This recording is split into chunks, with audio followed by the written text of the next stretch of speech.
Good evening, and thank you for tuning into Lewis University's television network. Today is Thursday, October 2nd, 2025. I'm Brandon Najera. And I'm Christian Kluber. Breaking news, lawmakers weren't able to prevent a federal government shutdown when the clock ticked past midnight Tuesday. Federal agencies stopped receiving money. Of course, some critical services, like those related to public safety, will continue. And people will also still continue to receive Social Security payments. But thousands of federal workers won't get paid until the shutdown ends, even though some will still have to work. But others will be furloughed for the duration. The last shutdown was during President Trump's first administration in 2018 and lasted 35 days. President Donald Trump confirmed on social media Wednesday that the National Guard is in place in Portland, Oregon. More than 200 Oregon National Guard members were activated after Trump's order last week.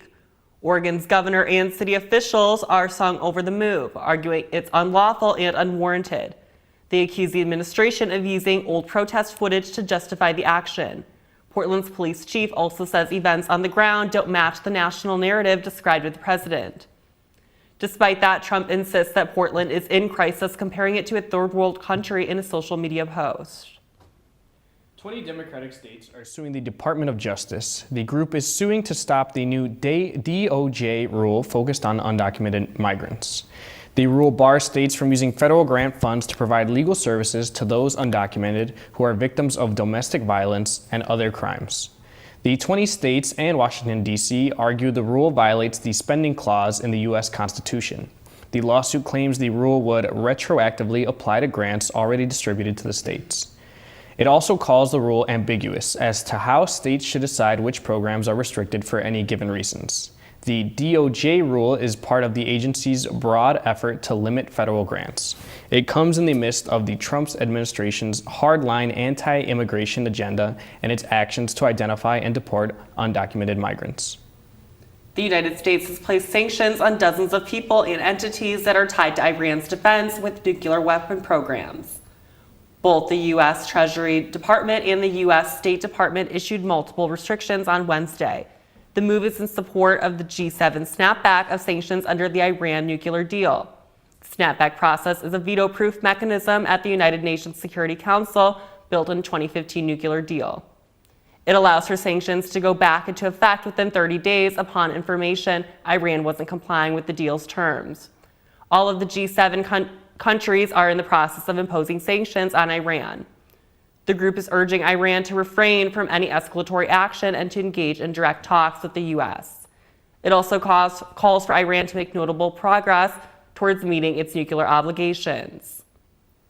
A building in New York City's Bronx neighborhood partially collapsed yesterday morning. The residents say that they were startled and shaken by the collapse and are worried about their safety. The collapse was caused by a gas explosion. Upon inspection by the New York Fire Department, no injuries or deaths have been reported. Up next, the collapse of a school in Indonesia and the hunt to find those buried inside after these messages. It is a new day for jobs and careers, and the skills needed to compete are rapidly changing. This is why more students are choosing Lewis University. Lewis prepares you for emerging opportunities in some of the most highly sought-after fields. Higher education is the most crucial investment you can make in your future. Lewis provides you with a lasting education that will launch you toward success today and strong, growing careers of tomorrow. Begin an education that will pay dividends for a lifetime. Learn more at lewisu.edu. For over 50 years, WLRA has been on air showcasing countless students. As the first all-digital college radio station, Lewis University students are given access to industry-leading equipment. Equipment that commercial stations utilize, equipment that creates, and equipment that brings radio to life. I like WLRA because it gives me the opportunity to get experience with news broadcasting and working with radio. Stop by De La Salle 210 or at WLRA Radio to get started on your radio career. There's so many rewards in life. You coming into our home was one of the greatest rewards we could have ever had. You know, it took 20 years and I got my third child who was 17 at the time. It's so cool to watch the adult that you've become, and you really have done as much for us as you think we've done for you.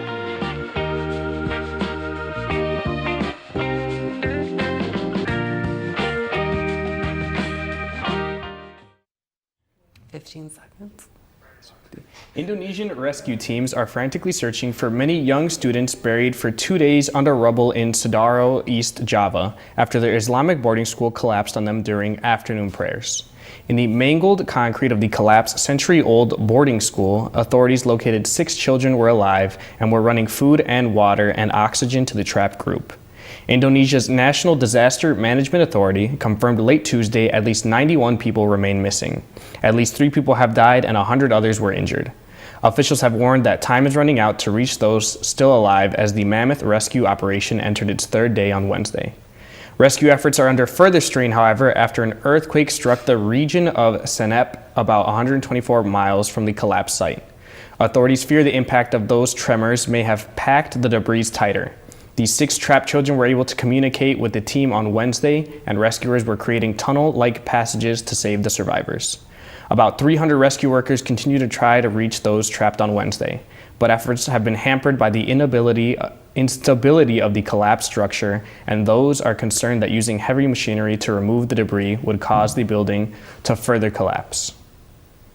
A Japanese warship is on the way to the United States to be fitted with the Tomahawk cruise missiles, the latest move by Washington and its Asian allies to beef up the firepower as adversaries like China and North Korea expand theirs.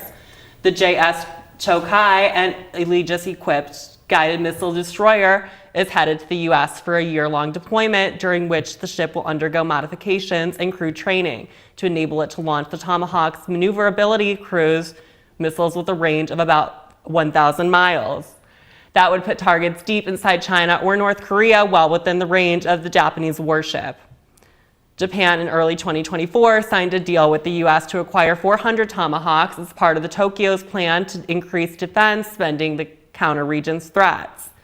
China showed off some of that new capability, including powerful anti-ship missiles, during a military parade in Beijing on September 3rd.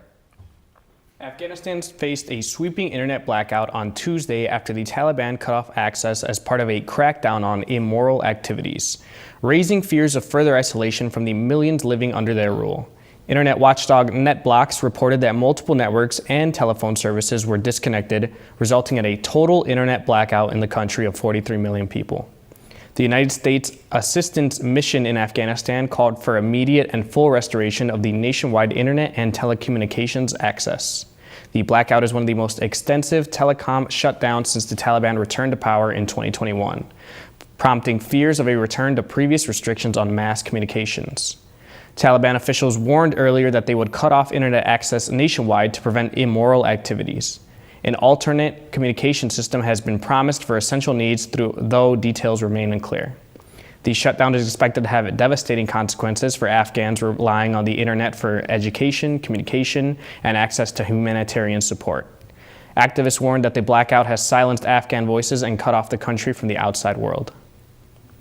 Venezuelan President Nicolas Maduro says that he is preparing to declare a state of emergency to protect the country in an event of a U.S. military attack amid rising tensions over American warships deployed to the Caribbean.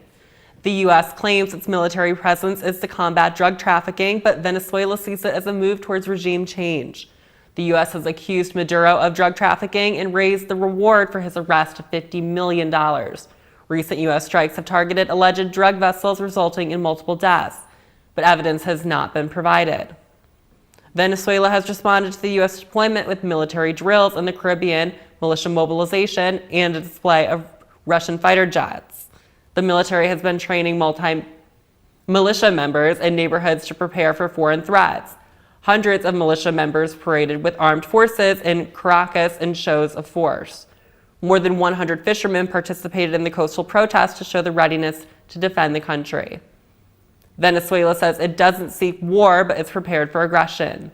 Maduro sent a letter to the U.S. President Trump denying narco-trafficking involvement and offering direct talks. The White House confirmed the letter, but maintained its position on Venezuela. South Africa's ambassador to France was found dead in the courtyard of a high-rise Paris hotel on Tuesday. His wife reported him missing Monday evening after he failed to attend a scheduled event. The ambassador sent a message to his wife expressing his intention to end his life. He checked into a room on the 22nd floor of the Hyatt Hotel at 4:30 p.m. Monday. His body was found Tuesday at 11:30 a.m. Investigators found the window's safety mechanism had been forced open with scissors. There was no signs of a struggle or any traces of medication or narcotics. Authorities believe the death was self-inflicted, but an investigation is ongoing. South Africa's foreign ministry confirmed his death and expressed condolences. He was appointed ambassador to France in December 2023 and had previously served as a member of parliament and as Minister of Sports, Art, and Culture. We'll be right back after these messages.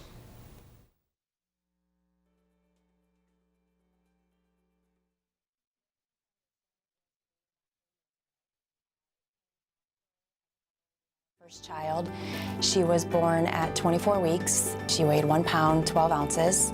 Then she proceeded to spend another 4 months in the NICU. That was the time that she should have been growing in the womb. During the 4 months, we visited her daily and we got to sit down with the doctors and the nurses, and the amount of medical knowledge and what they can do to make sure that your child survives is amazing. And just the experience, it was nothing we could have ever been prepared for. So emotionally, we became very tied to the micropreemie world. And that was when we decided to create a foundation with the goal of trying to give thanks back to the NICUs, the nurses, and then also provide any sort of emotional or financial help to other families that might experience what we went through. We've had the opportunity to host over 40 events, celebrating micropreemies, fundraising, and bringing awareness to micropreemies and their families. When you get a chance, check us out on Instagram, Facebook, or our website at raystrong.org. Donate, and thanks again for all the support. Thank you.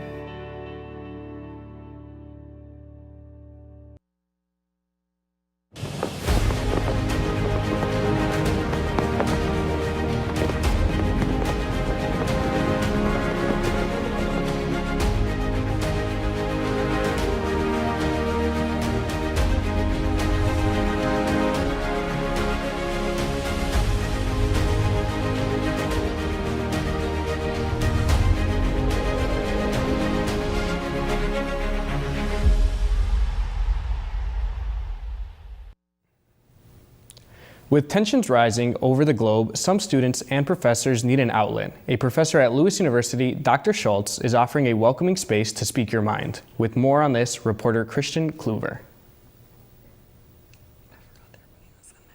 In a society that is like a pendulum that swings back and forth, here at Lewis University, we are always promoting deeper conversations with diversity. Every Tuesday during community hour, students gather here at the Academic Science Center for what's called the Brown Bag News Hour. It's a chance to unpack current events outside the classroom, all while bringing your lunch along. I think our society is deeply polarized, and we don't talk to people who disagree with us. We don't come to understand why they believe what they believe. And so it's easy to have stereotypes run wild, and that leads to hatred. The weekly event is led by history professor Mark Schultz. He says the idea is simple: make space for honest conversation in a casual setting. I think human beings are face-to-face people. We're really not meant to learn about each other by long screeds that we have on the internet towards each other. We look at each other in the eyes. We see human beings when we do that. We treat each other with a lot more empathy and kindness when we're actually confronted by another human being three-dimensionally in front of us than we do in any other format. From foreign policy to local headlines, no topic is off the table. Students say it feels different from a typical class discussion. I feel like in class you kind of gloss over them because you have more of like a time agenda you have to stick to. But in Brown Bag News Hour, we can kind of go into them deeper, different perspectives, like I was saying, stuff like that. So I enjoy doing that. A choice. It's not that people are trying to say the right thing to appease their professor or get the right grade. It's people that are genuinely coming and want to hear and share their opinions. So I think it's a more genuine conversation. Organizers hope these conversations help students not only stay informed, but also build community. College shouldn't be lonely. It should be a place where people come together and share ideas about things that they care about. And the United States is the most powerful society in the world. And I think we have some responsibility to understand what's happening in other countries. And so this is Brown Bag News Hour. It's conversations like these that help us push past our biases and help us understand each other's diversity and our unique backgrounds. It's these type of conversations that us as students at Lewis University support and encourage in our student body. I'm Christian Kluver reporting for Lewis University Television Network. That was actually really nice to see like the kids have an outlet to talk. And It was great. Again, just another way that our university incorporates a great way for us to talk about diversity, to talk about issues going on in the world, but keeping it in a casual space outside the classroom. And again, it's all the students kind of attest, and it makes it a lot easier. They feel like to kind of talk about their backstories and kind of relate it to issues that are going on right now in a more personal setting. yeah, of course, and the different perspectives between all the students, and it just grows you closer as a community as well. For sure. It was enlightening when I was there, like I said, all different kinds of backgrounds, but it was fascinating and good to see that we can all come together and still have a conversation despite having very different points of view. Yeah, of course. In Lockport, the Park District is bringing back haunted attractions for October at Delwood Park. The Haunted Hayride and Bayou Maze are both open this month with scary themes and special routes through the park. Families and thrill seekers are invited to brave the maze and experience the atmosphere after dark. The attractions are part of the Park District's fall event schedule intended to draw local fun. Operating dates and tickets are available on the Lockport Park District website. Lockport has confirmed that the trick-or-treat hours for Halloween 2025 will be from 4 p.m. to 7 p.m. on Friday, October 31st. The police department plans to have zombie crew and decorated squad cars that night, handing out candy and taking photos with trick-or-treaters. Residents are also recommended to be safe, keep driveways clear, and use well-lit paths. This schedule was released recently to allow families and neighborhoods to prepare. The city urges parents to supervise children and observe traffic safety. Up next, entertainment news with Michelle Stotch.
For over 50 years, WLRA has been on air showcasing countless students. As the first all-digital college radio station, Lewis University students are given access to industry-leading equipment. Equipment that commercial stations utilize, equipment that creates, and equipment that brings radio to life. I like WLRA because it gives me the opportunity to get experience with news broadcasting and working with radio. Stop by De La Salle 210 or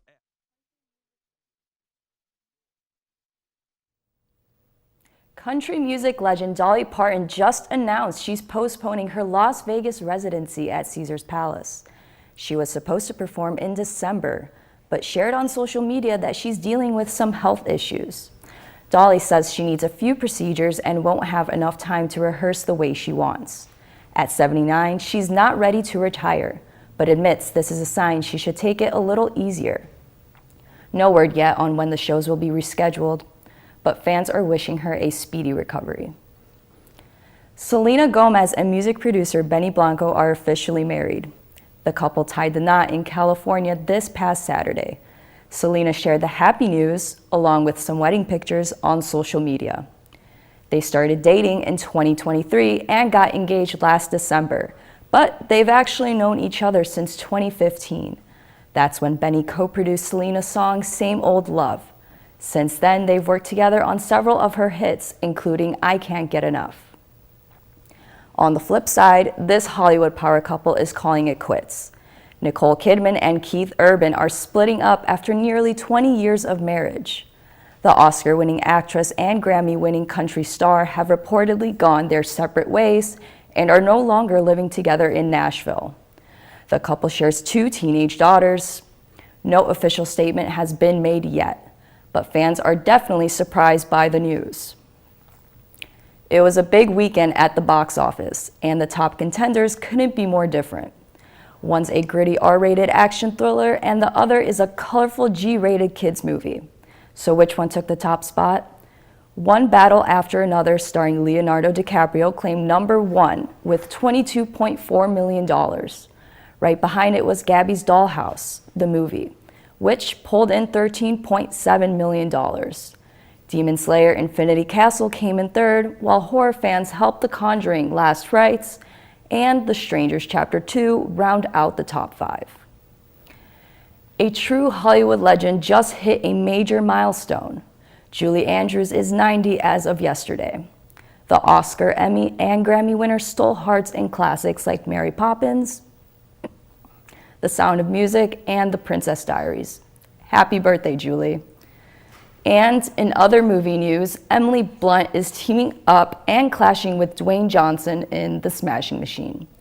It's the latest film from Benny Safdie and promises some intense drama. You can catch it in theaters this Friday. Up next, Sharon Sharian with your health update. It is a new day for jobs and careers, and the skills needed to compete are rapidly changing. This is why more students are choosing Lewis University. Lewis prepares you for emerging opportunities in some of the most highly sought after fields. Higher education is the most crucial investment you can make in your future. Lewis provides you with a lasting education that will launch you towards success today and strong growing careers of tomorrow. Begin an education that will pay dividends for a lifetime.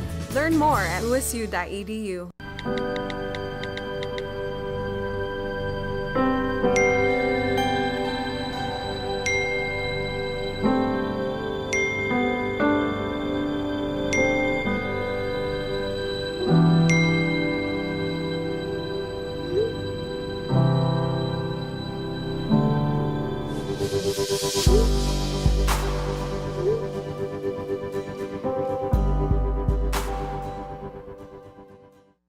There's so many rewards in life. You coming into our home was one of the greatest rewards we could have ever had. You know, it took 20 years and I got my third child who was 17 at the time. It's so cool to watch the adult that you've become, and you really have done as much for us as you think we've done for you.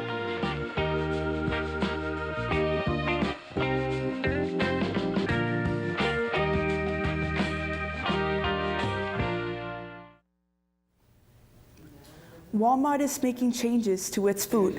The largest retail grocer in the U.S. announced that it will get rid of synthetic dyes from its store brand foods. Officials say they also plan to remove 30 other ingredients, including preservatives and other certain artificial sweeteners. Some of the products that will be affected are cheese dips, sports drinks, and cake frostings. Officials say they hope to keep their prices static during this transition. All of the ingredient changes are expected to be complete by January 2027. Despite the government shutdown, some federal agencies have deemed certain services and employees essential, which means Social Security payments will continue. Air traffic controllers and TSA employees will keep flights moving without paychecks. And veterans can continue to receive medical and critical care through the Department of Veterans Affairs. The Department of Health and Human Services says the Food and Drug Administration will still respond to emergencies, but will be limited in the number of inspections it can do, which experts warn could put the nation's food supply in risky territory. The shutdown also stalling the admission of new patients to National Institutes of Health clinical trials unless medically necessary. If you want to have good mental health, you may want to move to New York or Hawaii. That's according to the new State of Mental Health in America report. It ranked all 50 states and Washington, D.C. based on 17 measures of mental health from 2022 and 2023. Some of the measures included rates of those who experience mental illnesses and provider availability. The Empire State and the Aloha State came out on top, followed by New Jersey. For the second year in a row, Nevada and Arizona were ranked the lowest. The report also found that nearly a quarter of adults in the U.S. experienced mental illnesses last year. October is Breast Cancer Awareness Month, And with it comes a new study that highlights the importance of early detection. It finds women who miss their first screening appointment for breast cancer could have a 40% higher long-term risk of dying from the disease. The study monitored more than 400,000 women in Sweden for up to 25 years. Among those invited to their first mammogram screening, nearly a third of the participants didn't get one. Researchers found those women continued to be less likely to get subsequent mammograms. They were also more likely to have breast cancer diagnosed in advanced stages. According to the American Cancer Society, the 5-year survival rate is more than 99% when breast cancer is diagnosed before it spreads. But the survival rate sharply drops to about 32% when the cancer is detected after it spreads to other organs. Up next, weather with Christian Kluver and sports with Jaden Amore.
Our weekly weather forecast. We are going to start with tonight's low temperatures. When we start up north by Rockford, it is 60 degrees is our low. All the way out by Waukegan by the lake, it is 63. When we head towards the city, Chicago is going to be 64 as our low. Down south, kind of where we are between Coal City, Joliet area, we are going to be sitting at 61, and out in Indiana, we're going to be 55, 56, teetering between there. Tonight's high temperatures up north in Rockford, we're going to be sitting at 85. In Waukegan, we're going to be 79. In the city, it's going to be 84. Out by We Are, where it's going to be 84, 86, very similar all over. It is cooler out in Indiana, out east, 81 in LaPorte, and 81 in South Bend as well.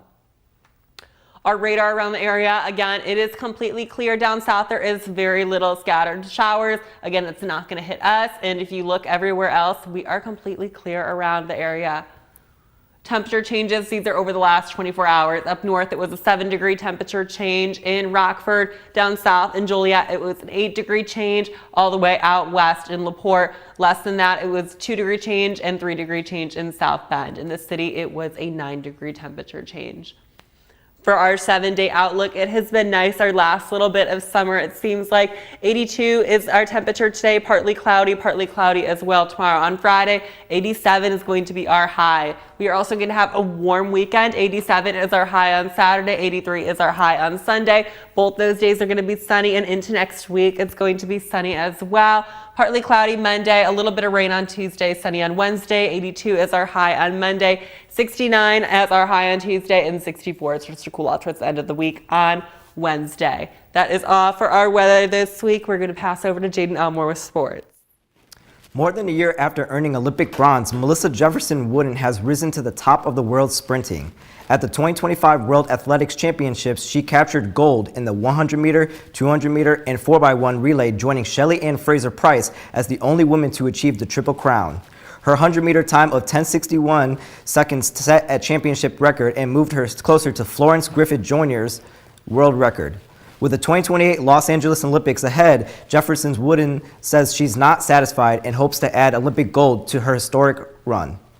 She could potentially, alongside fellow American star Noah Lyles, in what could be a defining moment for U.S. sprinting on home soil.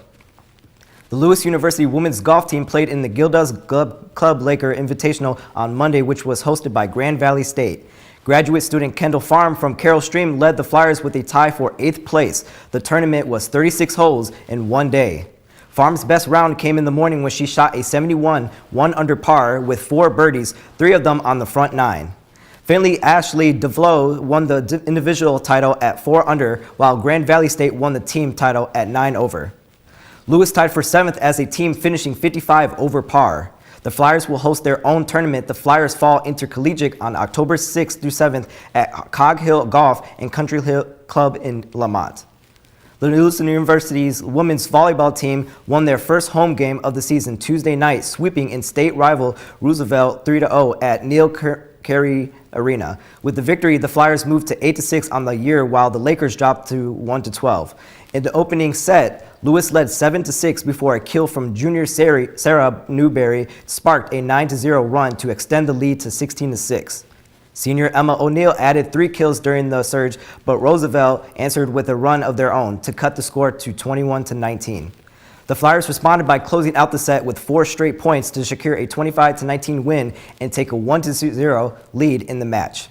Lewis University will host Truman State at Neil Carey Arena on October 3rd for their first GLVC matchup of the season. Opening serve is scheduled for 6 p.m. Undisputed boxing champion Terrence Bud Crawford was ordered out of his vehicle at gunpoint and cited for reckless driving just hours after a victory parade in his honor in Omaha, Nebraska.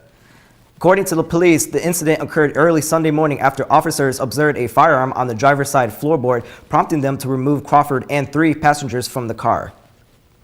Crawford was identified as the scene and issued a citation, while a member of his security team was found carrying a legal firearm. Authorities confirmed all occupants were properly licensed and carry, and the stop has since triggered an internal affairs investigation. Omaha Mayor John Ewing emphasized the need for transparency and reaffirmed the importance of maintaining trust between law enforcement and the community. The 38-year-old Crawford, who recently defeated Canelo Alvarez to unify to super middleweight division, declined to comment on the matter. The Chicago Cubs and San Diego Padres pushed their National League wildcard showdown to a decisive game 3 after splitting the opening 2 games. The Cubs struck first, claiming game 1 by 3-1 margin. Seiya Suzuki and Carson Kelly turned the game into Chicago's favor with back-to-back homers in the 5th, erasing San Diego's early lead and energizing the Wrigley crowd. But the Padres responded in Game 2, evening the series with 3-0 shutout at Wrigley. Jackson Merrill delivered an early sacrifice fly, and in the 5th, Manny Machado launched a 2-runner homer off lefty Shunamanog at swing that swung momentum. From there, San Diego's bullpen took over. Mason Miller was electric, punching out 5 straight batters, touching 104.5 miles per hour on 1 strikeout, the fastest pitch to ever record in postseason via StatCast. Robert Suarez closed the door in the 9th to force a winner-take-all Game 3. That's it for this week in sports. We'll be right back after these messages. It is a new day for jobs and careers, and the skills needed to compete are rapidly changing. This is why more students are choosing Lewis University. Lewis prepares you for emerging opportunities in some of the most highly sought-after fields. Higher education is the most crucial investment you can make in your future. Lewis provides you with a lasting education that will launch you toward success today and strong, growing careers of tomorrow. Begin an education that will pay dividends for a lifetime. Learn more at lewisu.edu. For over 50 years, WLRA has been on air showcasing countless students. As the first all-digital college radio station, Lewis University students are given access to industry-leading equipment. Equipment that commercial stations utilize, equipment that creates, and equipment that brings radio to life. I like WLRA because it gives me the opportunity to get experience with news broadcasting and working with radio. Stop by De La Salle 210 or at WLRA Radio to get started on your radio career. There's so many rewards in life. You coming into our home was one of the greatest rewards we could have ever had. You know, it took 20 years and I got my third child who was 17 at the time. It's so cool to watch the adult that you've become, and you really have done as much for us as you think we've done for you.